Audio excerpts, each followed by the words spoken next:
everyone, welcome to the newest episode of Jessica Talks Veganism.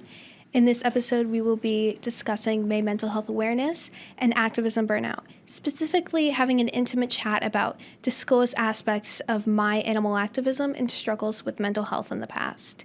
So some objectives for today's episode are my introduction into May mental health awareness, what it means to me, my struggles with mental health, physically and mentally, tips to keep your mental health in check, could you be approaching activism burnout, and on a lighter note, some fun quizzes. What type of vegan am I? Vegan quiz galore. So this is going to be a lot of fun, and we're going to have a little bit of a serious chat while also keeping it on the down low. So let's get to it. So for the first section, we have our introduction to mental health awareness. So I want to give a huge thank you to everyone that tunes into my podcast. It really means a lot to me, and your time is very valuable to me. I make it a big point on my blog and podcast to represent and stand by the words and the statements that I make. For instance, providing a face to, as I said, the messages I preach so much for in veganism. I also want to touch base with you guys on a key point of advocacy this month, or May Mental Health Awareness. So this is not a month to apply a performative approach to otherwise socially unacceptable disorders, but to spread light on topics that others may not be otherwise familiar with. So as an activist, it is essential to prioritize your mental health and well-being to an equal standard. And there's this big topic between activists, whether we raise the standards of other animals to our own or, on a certain pedestal. But I think we can keep our needs at the same level without taking back from our mental health. So I would also stress that animal activism, as I said, can take a big toll on you because we have to confront this activism at each meal that we eat. And you can't necessarily live in a utopian vegan society because that's not realistic to expect that. So we need to hold our standards to a more realistic approach. So once you understand what you're eating, the industries you're contributing to, you really can't go back. So once you really get a grand idea of the animals that otherwise get exploited in the dairy industry, the meat industry for entertainment, their skin is used to provide leather. You really don't want to be a part of this industry. You don't want to be a part of this ongoing animal cruelty.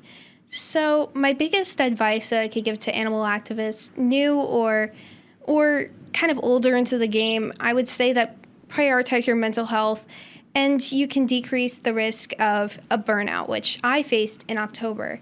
Burnouts are really toll-taking on your mental health. They compromise a lot of your abilities, your passions. And I see this a lot in a lot of younger activists beginning in DXC or PETA organizations. I was riled up in the beginning of my activism. I completely admire the passion. I think it's awesome. But we have to consider a lot of other factors at play. And putting so much of yourself into a cause at the beginning, it can drain yourself. And you want to kind of space out your efforts in this way that you can keep a firing passion as you continue through veganism or whichever passion you may do. So my second section are my struggles with mental health. So I also want to touch a little bit of base on the dietary component of veganism. So veganism is a lifestyle rooted in ethical cause. I don't like promoting it as a diet, and I've written many articles about this and even the correlation between EDS and veganism. So there's like a fine line between ed culture and more of these socially acceptable forms of eating, and a lot of people denote that as veganism. So when I was reading an article yesterday, it said that the grand majority of people, Peterson, the writer for the Wall Street, she said that the veganism renders a lot of younger teens nutrient deficient. I completely disagree with that. And this almost stigmatized belief of veganism has really taken a toll on activists and mental health problems. So I would also say that this isn't part of like the belief that veganism is a starvation diet and that they eat like solely grass and buckwheat. But understanding this perspective, I used to come from a space like that too. I used to think this way, and at one point I used my dietary restrictions, such as veganism, to justify restricting nutrients and calories my body needed. This was a slippery slope for my relationship with food and led to a high rate of body dissatisfaction. So disordered eating has almost a glamour to it in the media, or almost like a little dash of glitter. So it's praised and often refers to the willpower of the individual, which is completely irrational and a very stupid idea. But these issues go beyond the appearance of our bodies and can take a toll on our mental health for the worse. And specifically, are not rooted by bullying, for instance. They're a buildup of a multitude of factors throughout the life. They're genetic. There's no specific cause for eating disorders. And I think that's so interesting because each people's, a warped eating disorder and disordered eating that some people may face, they're unique to us. And that's why this comparison can really hinder a lot of people's recovery because it's not going to look linear for everyone. It's not going to look the same. So I also wanted to touch base on this because oftentimes the DSM-5 criteria for EDS, so DSM-5 criteria, especially for eating disorders that are restrictive, like anorexia, they require a certain BMI diagnosis, and that's below the 18.5, which is underweight. So for a period of time when I struggled with disordered eating, I believe that the DSM-5 criteria was toxic, and I felt like I wasn't deserving of recovery from my disordered eating habits. And it took a real health scare for me to really prioritize my mental health and realize this is not okay. And the DSM-5 criteria reinforces the socially acceptable eating disorders like atypical anorexia and orthorexia, which are just more likely to kill than, anorexia nervosa. Nervosa categorized by fitting the DSM-5 criteria. So I think it's a very toxic thing that's occurring in this diagnostic criteria. And with my disordered eating habits, I never really felt worthy of recovery. And I had as I said before, very bad health scare that propelled me into recovery. I passed out and I realized that this is not something I want to continue. And if I was trying to create a healthier lifestyle for myself, this is not the way to approach it. I wanted to fuel my body correctly, that I didn't need to, rely on supplements. I didn't want this anymore. I didn't want to rely on protein powders to carry me through the day. And by implementing and ditching the dietary rules, diet culture, I was able to improve my relationship with food for the better. I'm in a very healthy state of mind now at the moment, and I'm very proud of how far I've come in my recovery. I also want to touch base a little bit on the mental health aspects of animal advocacy. So oftentimes animal advocates are ridiculed for their overly sensitive natures or attitudes towards animals. And this constant scrutiny can catch up to you. And it's not like a coal and diamond type of situation with the more pressure you put on coal, the diamond's going to come out even stronger, shinier. It's quite nearly the opposite. This analogy refers to the word diamond specifically. I'd like to stress that because the word could embody the perfect qualities of an activist. So a lot of activists try to become this perfect, almost pedestal version of, a developed version of ourselves. So whether this means getting into more protests or becoming the idol for a certain cause. And this enviable representative of morality is really toll-breaking on ourselves. So this image of comparison warps the line between what's fake and imperfectionism of reality. I used to struggle with activism burnout in October of this year, and I was able to get up and get going again after a week. But through my mom's support and kind of prioritizing my mental health for one time above that of other animals and giving myself the time, I was able to bounce back and, fight for the animals whenever I could. We need to prioritize our mental health. That's not done enough. And whether it's May Mental Health Awareness or in the middle of January, we need to give ourselves a little bit of peace of mind. It's so important. So I would say for animal activists, do not compare yourself to other activists. It's a movement to end all oppression. And this is more so why we need to stick together. So having a fundamental base is so important in your activism. So I'm going to offer up some tips to keep your mental health in check in just a moment. Okay. So some tips I have to keep your mental health in check are you can always and you need to prioritize you. So make sure to treat and pamper yourself whenever you can. So I just took my AP exam. Hopefully I got a 5. But I like to apply this idea of nature deficit disorder.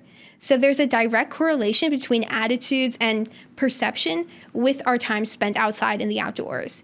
And I think you don't really need to do anything crazy. You don't need to run a marathon outside, but you need to, I would suggest getting outside, stepping out. It's going to make you feel so much better. And there's a rush of endorphins, and there's so much benefit to this. And you don't have to do, as I said before, anything crazy, 10 to 15 minute walk. This will uplift your spirits and really get you going again, which I used to walk a lot when I was beginning in my activism burnout stage in October. It really helped me bounce back. So my second tip of advice is to look for a point source. Point source also refers to like a pollution source, but more specifically, is there anything that may have triggered these thoughts, these feelings? Invalidation from social media. Do you feel less of an activist? Do you feel less of a cause for supporting something? This invalidation is true for a lot of vegan activists. This is not true for me because I do not consume honey, but a lot of vegan activists that do for a certain ethical reason or position, they consume it and they feel discluded from the community because of a choice that they may make based on an ethical standpoint. That's okay. And I know that it's a controversial topic among the vegan community. I have my own opinions, but most of us tend to come to a common consensus. So if you can pinpoint a source of your feelings of burnout, slumpiness, then you can cut those triggers from your life. This can come in the form of toxic people, social media platforms, and nasty carnage and PETA comment sections. Okay, so the next thing is to take time off. So there's no shame in taking time off from your activism. I took time off from my activism many times. So to become the best version of yourself or animal advocate, you need to fuel yourself, as I said before, and you need to take care of the spirit carrying you through your journey. You need to prioritize your mental health, and, it's really you that you're advocating. I was reading recently, and this amazing activist, Erin, she really helped me find way in my terminology for animal advocacy. So the term voiceless, I want to stop using it to describe animals because it's an ableist term. And I think it is so important to constantly learn new things in your activism. And I don't want to use this word anymore to describe animals. So if you want to take time off, care for yourself, we use our voices to speak up for lots of different animals whenever we can. So that's a better representation of the term. So for the next thing I would like to bring up is, could you be approaching activism burnout? So this question is very individual. I'm not going to diagnose you with a disorder or mental illness. Rather, these are usually an indicator that something usually is at play. So have you had a noticeable change in appetite, a loss or gain? Have you been isolating yourself from others? Has there been a change in academic performance for the worse? And have you spent most of your time at home or in bed? I know that was especially true for my activism burnout in October. It was crazy. I was unmotivated to do many things. I wasn't motivated to do as much schoolwork, and it was a very weird balance. So if you answered yes to any of these, I'm not going to diagnose you, but I would consider seeking the help of a guidance counselor, a trusted adult, or someone you know that can help you with these behaviors and maybe help you get a further diagnosis if this is something that you're looking for. So my favorite part of this podcast today is our vegan quiz galore. This is so exciting. So what type of vegan am I? And BuzzFeed and fun trivia. So there are a bunch of different vegans, junk food vegans, healthy vegans, usually like whole food plant-based vegans. So there's so many different types. And I think I fall somewhere in this spectrum, but I'm excited to see where I fall. So I'm going to be doing some of these on my phone, but I'll be share the questions with you guys and kind of hold it up if I can. So let's get to it. I haven't taken these before, so this is going to be kind of fun. One of them I have on here is, are you a true vegan? So that's going to be interesting. Okay, so the first quiz is called, what kind of vegan are you? It's 15 questions. So there are not all kinds of vegans. So if you get an unclear answer, you may be none of them or a mix. Okay. So why are you vegan? The options are, I don't know. I've always been vegan. Nope.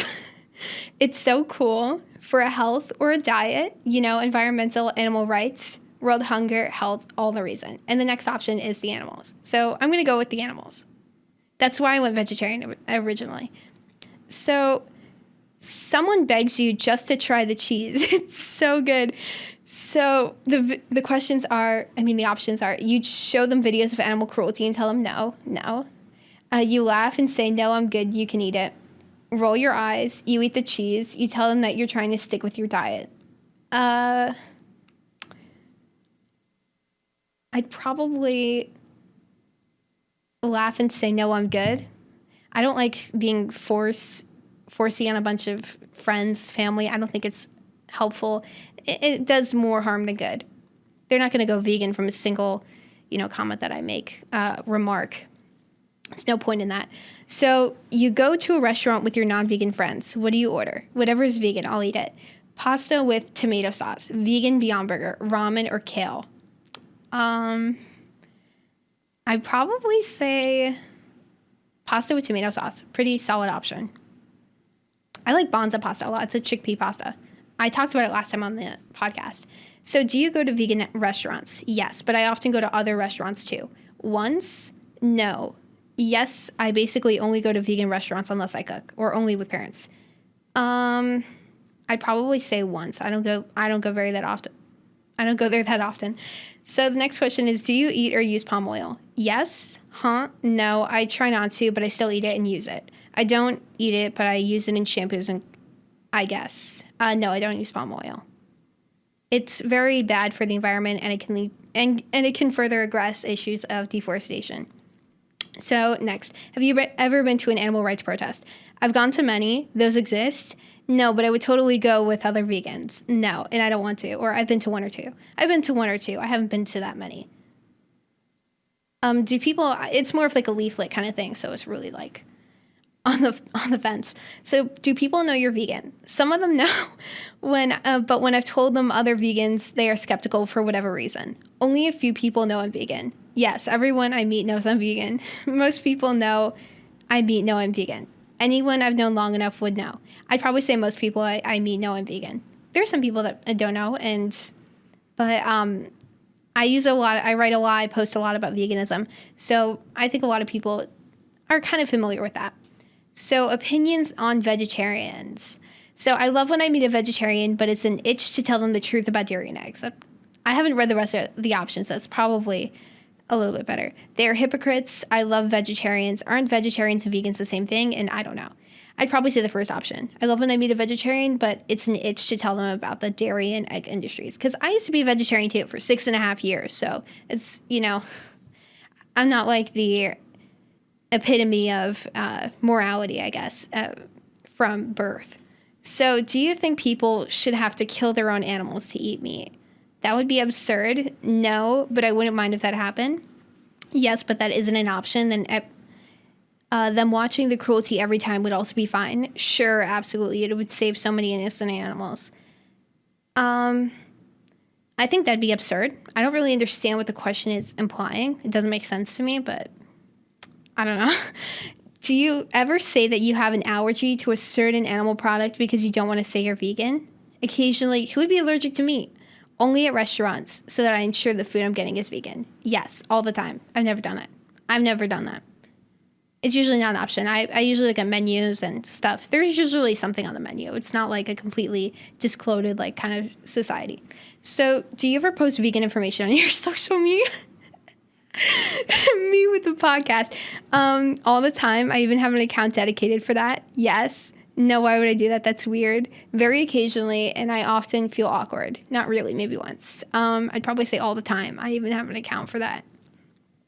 So the next question is, if you could press a button and turn everyone in the world vegan, would you do it? It depends. If people would know it happened and if it was me, yes, but it would probably take a minute. Why in the world would I do that? That would be so mean to meat eaters. No, it's a personal choice. And yes, without hesitating.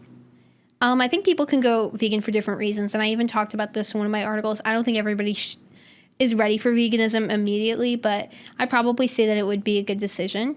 So for that option, I would choose,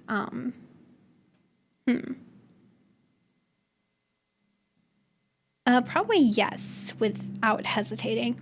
So for the next one, it is, which food would you rather eat for lunch every day for a week? Fishless fillets, I think that's how you pronounce it. Vegan super salad, yogurt with honey and granola, black bean burger, or vegan mac and cheese. Probably yogurt with honey and granola. I eat a lot of different granolas and cereals, so I'm really into that kind of stuff. I'm not really I used to be more into mac and cheese, stuff like that. It doesn't make me feel my best. And a lot of foods on this list have very high GI indexes.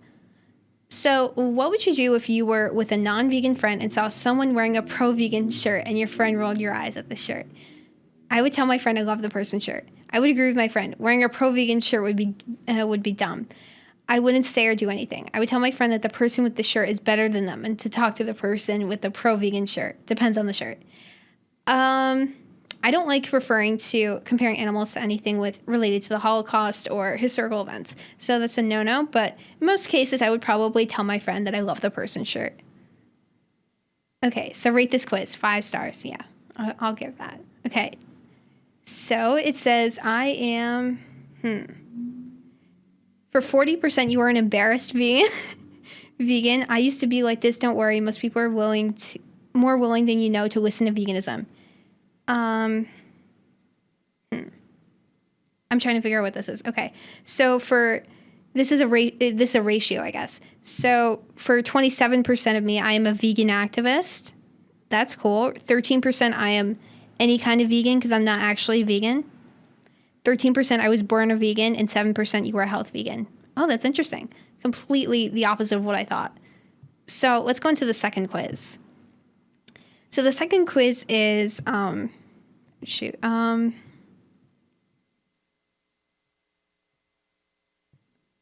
okay. This one is, don't call yourself vegan if you can't get 14 out of 17 on this quiz. Okay, are M&Ms vegan? No, M&Ms are not vegan. Is vegetarian pizza vegan? That is cheese, so no. Next question. Is ice cream vegan? No. Are Ritz crackers vegan? Yes. I talked about that last time. Awesome.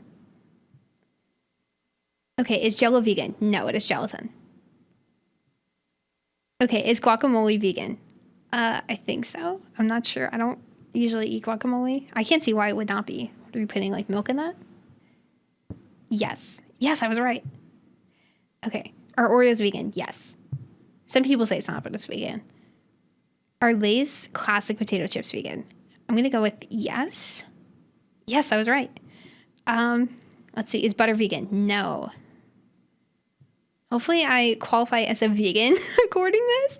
Are nachos vegan? I have no idea. I'm going to go with yes. I'm not sure. Oh, man, I got it wrong. Okay. No, they're not vegan as they have cheese, sour cream, and ground beef in them. Well, it didn't specify, so I mean, how am I really supposed to know that? Oh, well, I'll take the fail on that one. So is bok choy vegan? Yes. Okay. Is spaghetti vegan? I think their images are basing them off of it. I'm not really sure. But I'm going to go with no, because a lot of them have egg. No, that was incorrect. That's very sassy. Let's see the next one. Is Sunkist orange soda vegan? It's orange. I don't think that has red 40 in it, but I'm going to go with yes. I don't drink soda, so I would have no idea. Oh, no, that's incorrect. It contains ester gum, which is not vegan. I had no idea. Is Worcester sauce vegan? No, that's not vegan. Is Hershey's chocolate syrup vegan? I would say no. I don't think it is. Oh, no, I was wrong. Is tofu vegan? Yes, it's vegan. Is honey vegan? No. I'm surprised they have a one-way answer. That's like a lot of debate that would go on there. No emails, just show me results. What? It says don't call yourself vegan if you can't get 14 out of 17. I got 13 out of 17. It says that you are the vegan friend. Just to a limited extent, you seem to know which foods are vegan and which aren't. It will take an expert level of experience to achieve a higher score, and you'll get there soon. That's kind of funny. Okay, let's pull up the next one. Okay.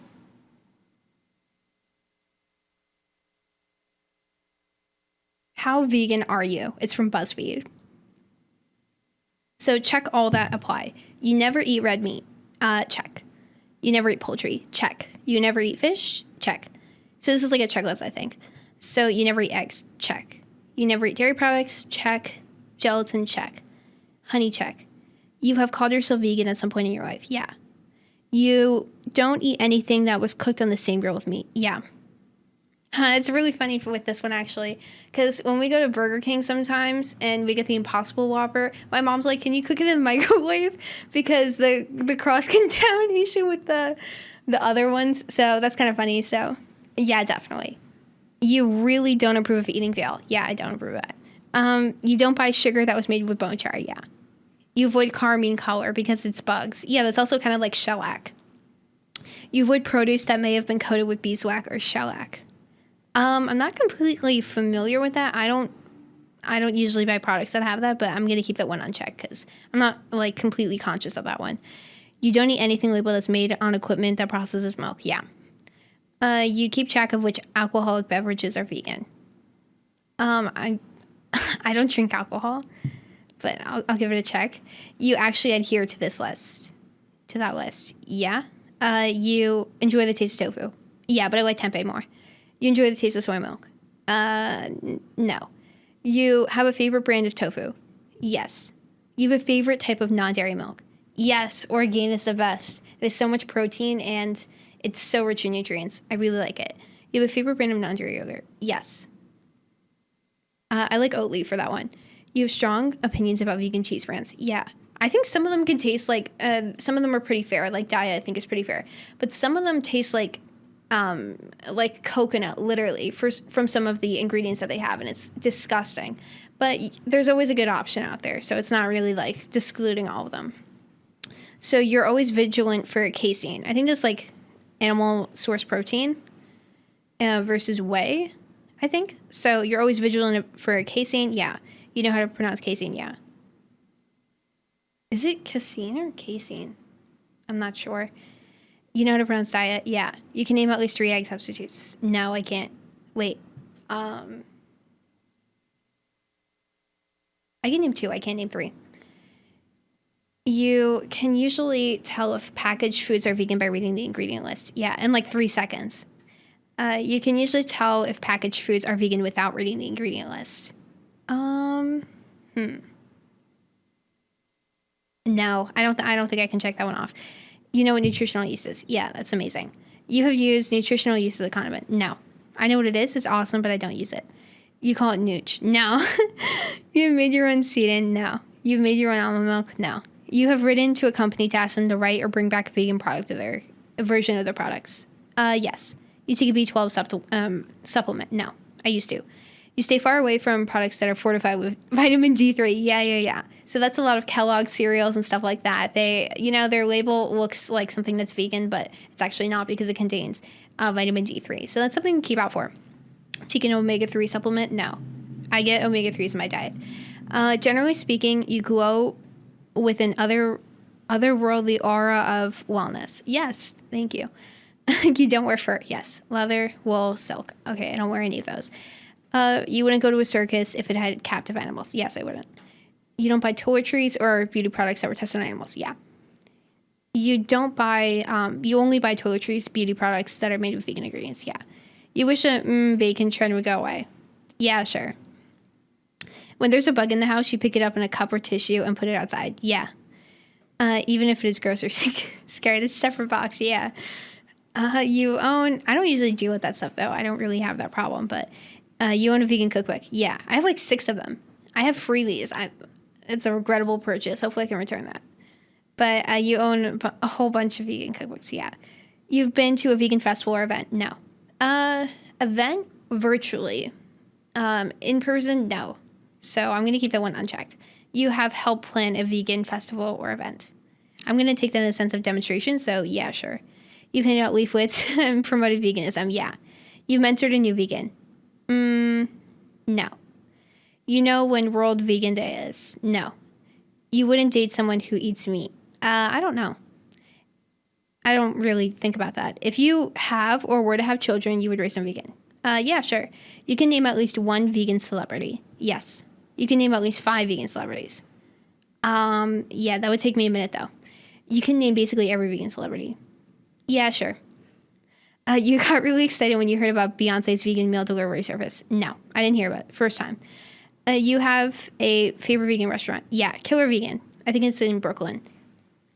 You have a favorite vegan restaurant in at least 3 cities. How many questions are these? Oh, we're almost getting to the end. There's like 10 left. You have a favorite vegan restaurant in at least 3 cities now. You only eat at vegan restaurants now. You plan your vacations around what vegan restaurants you want to try. No. I can always find something on the menu. You have an item of clothing that displays your vegan identity. Yeah, of course. I have a bunch. I love PETA merch, and I love a bunch of, vegan merch, I guess.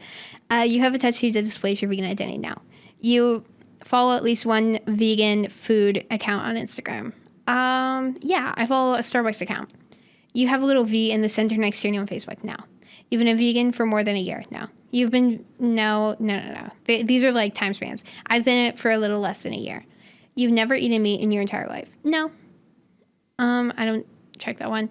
You don't even eat turkey on Thanksgiving. Not even then. Yeah. And you really love animals. Okay, so my results are you checked 51 out of 75 on the list. You're a vegan master. Basically, you're a vegan superhero, and your superhero is living a compassionate lifestyle. Good job. Okay, that's awesome. So thank you so much for watching, guys. And wait, oh my gosh, I'm in the 83rd percentile. That's pretty good in BuzzFeed quizzes, I guess. But thank you for watching, and have a